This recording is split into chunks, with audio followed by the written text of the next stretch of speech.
Our next speaker is Pastor Andre Newman. Enrique has been involved in the work to end domestic violence for many years as a victim advocate, and more recently as a member of 10 Men, a prevention initiative of the Rhode Island Coalition Against Domestic Violence. Thank you, Pastor Enrique, for being with us tonight.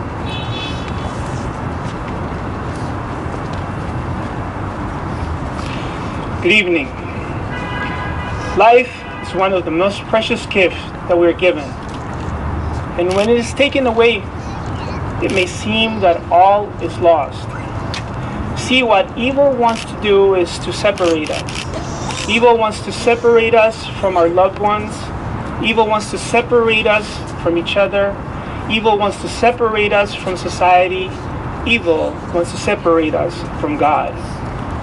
However, when you take a moment and you look around and you see who's next to you, you will find that you're not alone.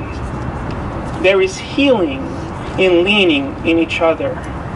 Even in the midst of tragedy, God has brought us together, and there is hope in that. Tonight, I encourage you to let your faith grow stronger.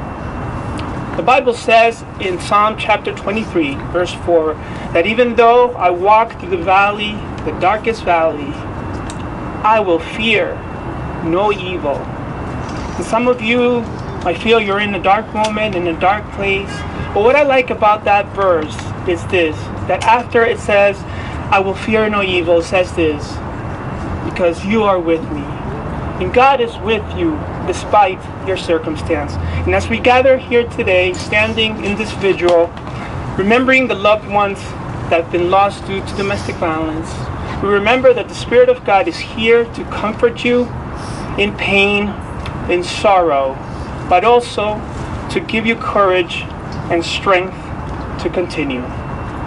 May God bless you. May God bless your family. Let us observe a moment of silence, after which there will be reading of names, honoring and remembering the 55 victims of domestic violence in the last 10 years of Rhode Island.